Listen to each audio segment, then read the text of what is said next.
نحمده ونصلي على رسوله الكريم. قال رسول الله صلى الله تعالى عليه وآله وسلم: من تواضع لله رفعه الله، وكما قال عليه الصلاة والسلام. محترم بزرگوں، گزشتہ کل جیسے ذکر کیا گیا تھا کہ اللہ تبارک تعالیٰ نے قلب میں دو مادے رکھے ہیں، بعض اعمال خیر ہے اور بعض اعمال شر ہے،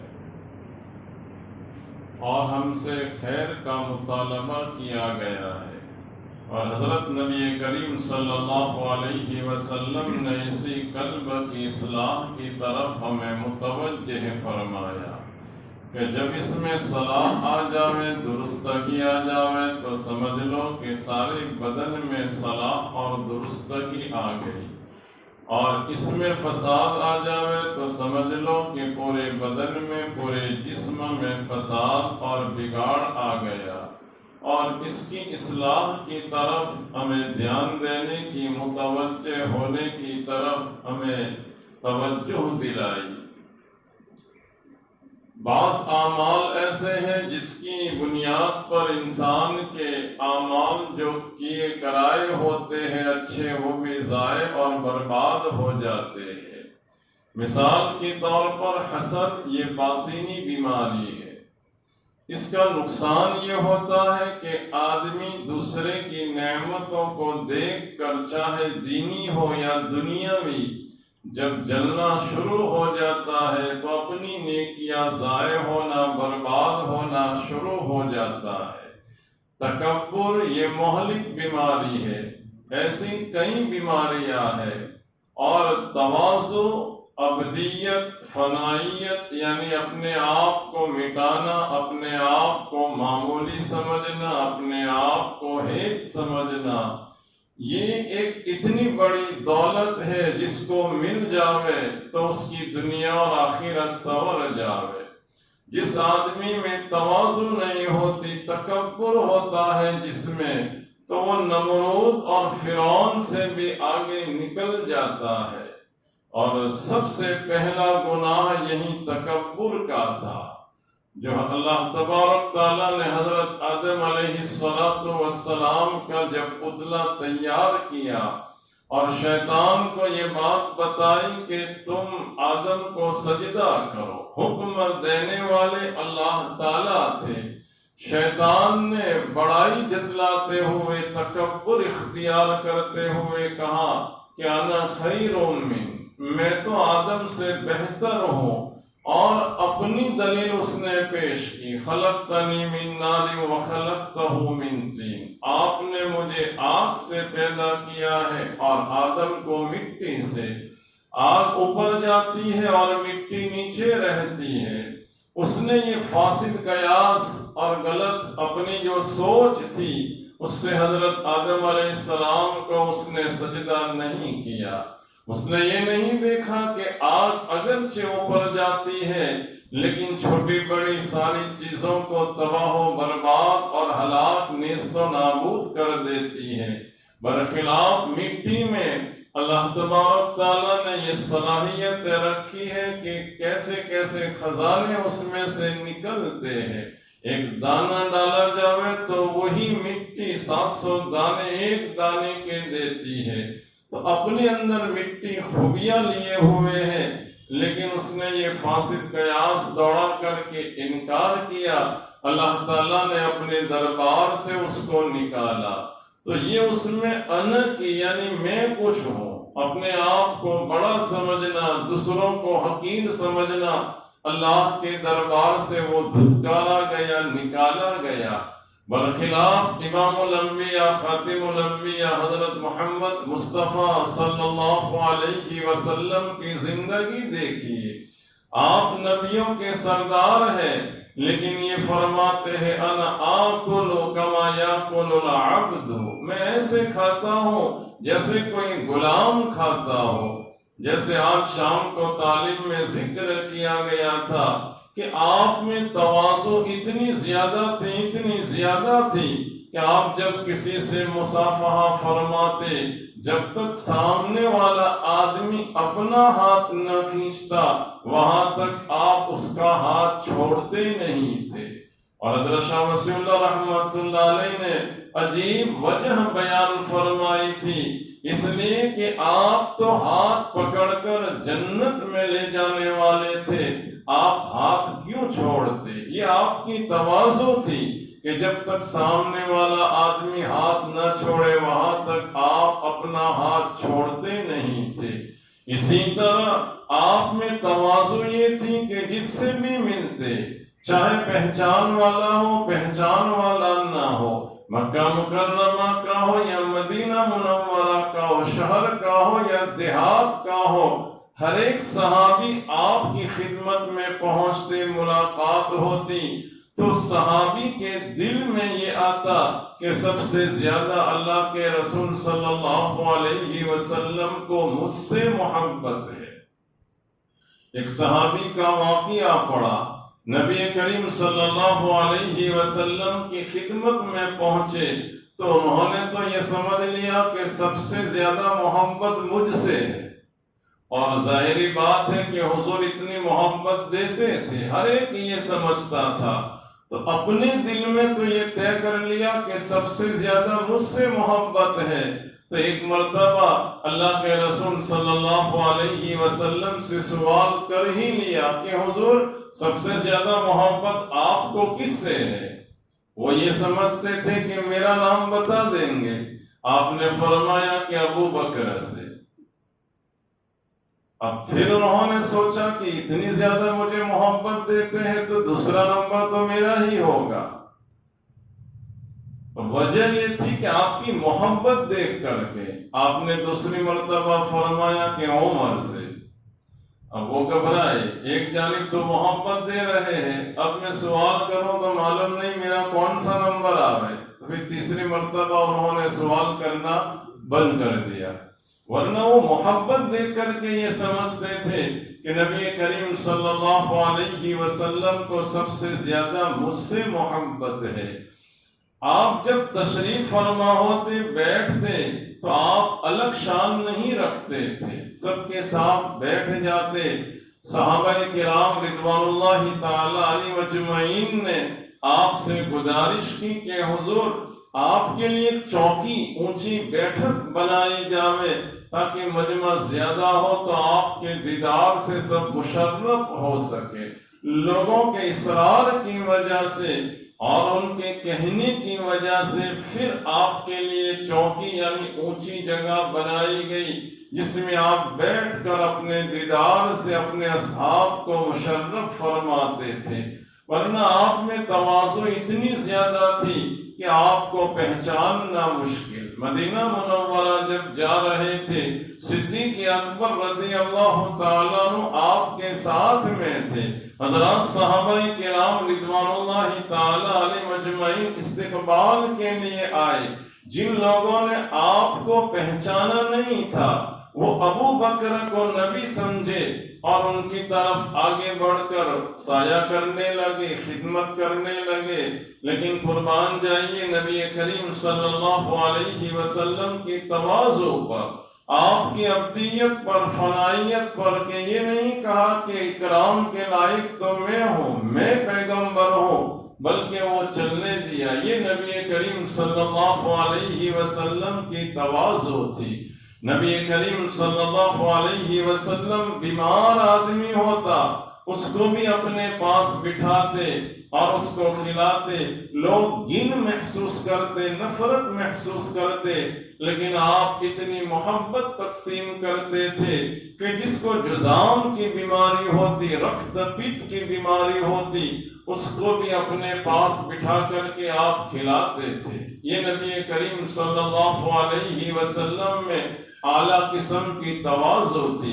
آپ فرما رہے ہیں کہ من تواضع للہ، جو آدمی اللہ کے لیے تواضع اختیار کرے، رفعہ اللہ، اللہ تعالیٰ اس کے درجات کو بلند فرمائیں گے۔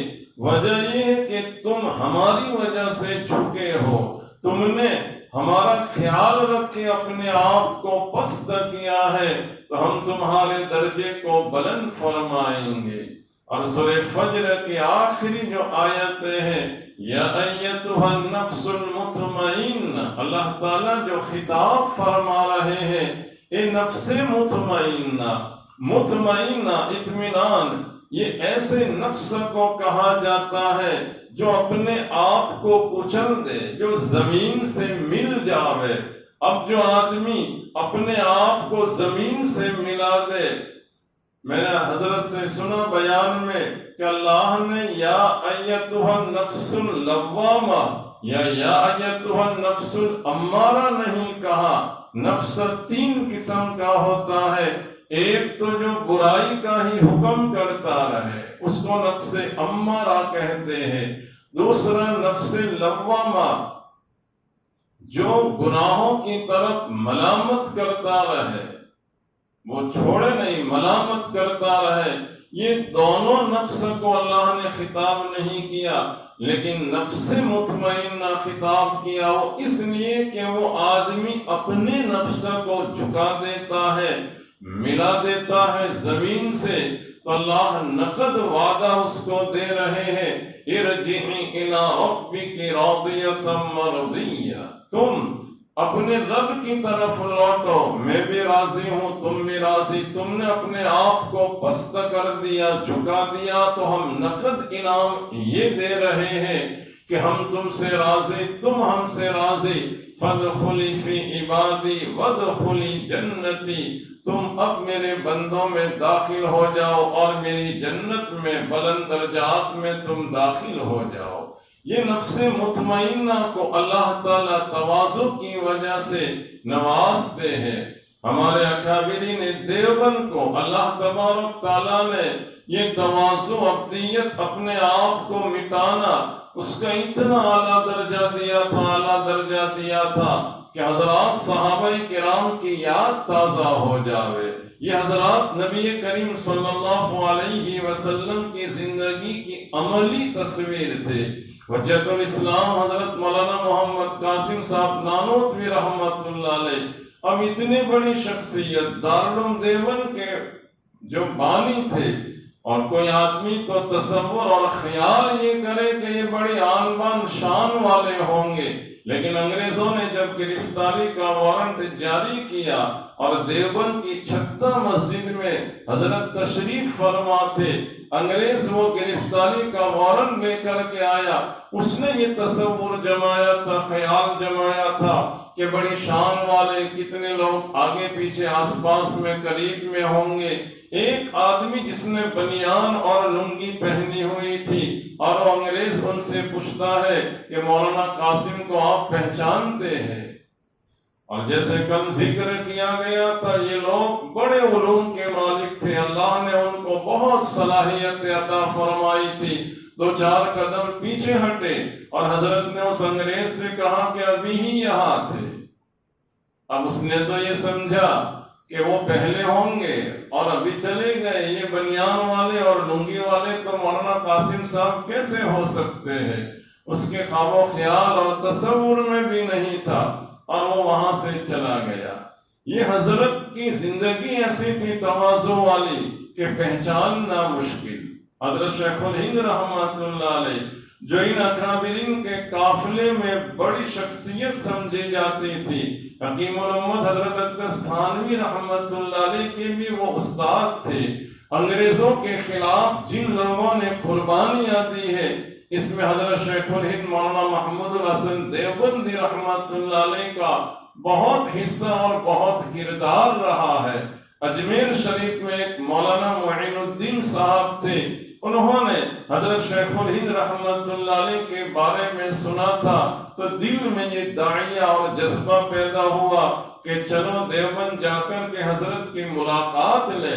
جب اتنا بڑا انہوں نے ملک کا کارنامہ انجام دیا ہے، تو اس شخصیت کو ہم دیکھیں تو صحیح۔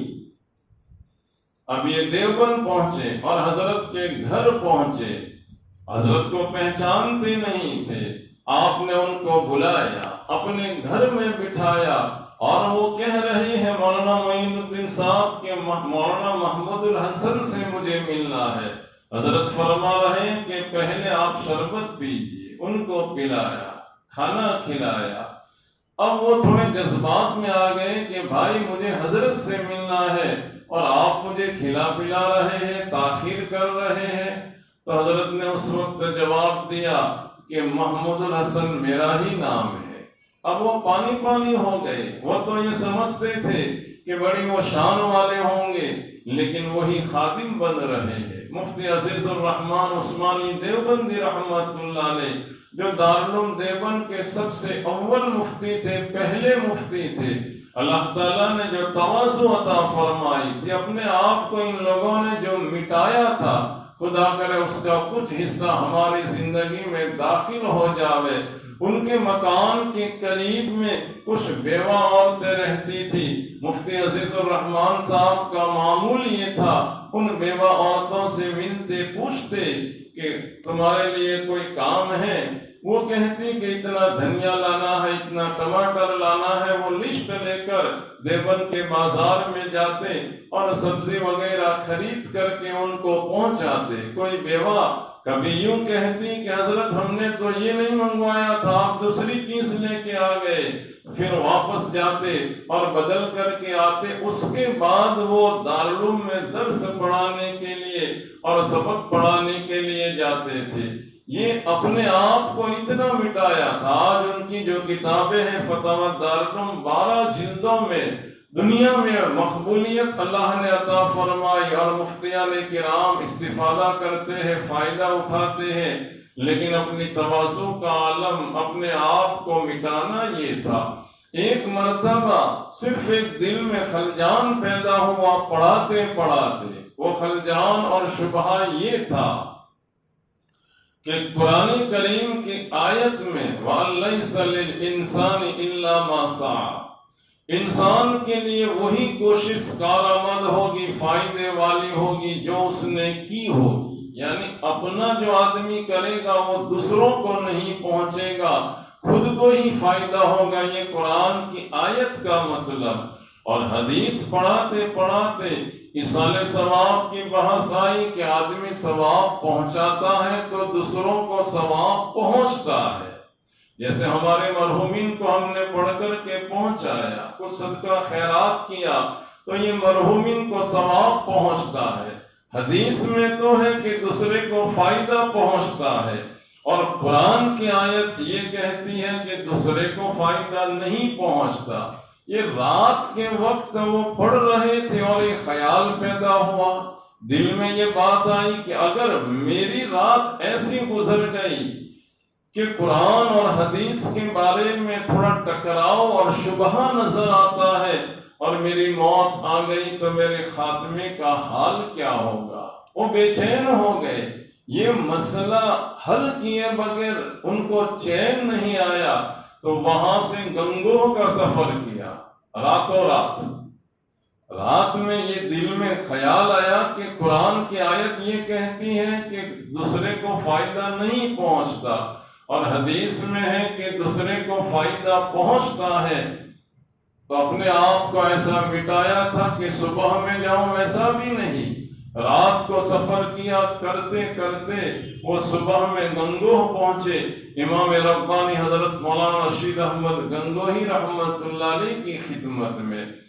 اب جب صبح میں پہنچے تو حضرت نے پوچھا کہ عزیز الرحمان ابھی کیسے پہنچے؟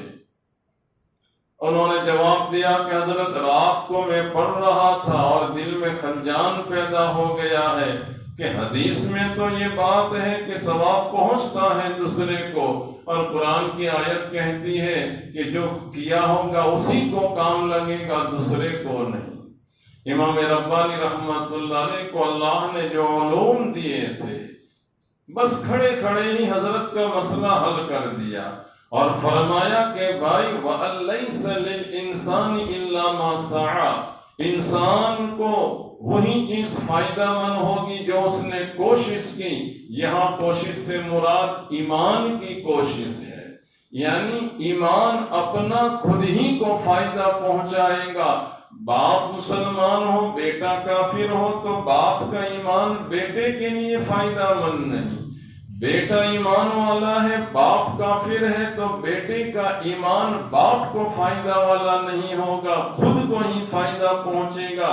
یہاں جو بتایا گیا کہ انسان جو کوشش کرے گا اسی کو فائدہ وہ ایمان کا، اور ایمان حدیث میں جو باتیں بتائی گئی ہیں وہ ایمان کے علاوہ کی باتیں، ایمان کا فائدہ خود کو، اور حدیث میں جو ذکر کیا گیا ہے وہ ایمان کے علاوہ کا۔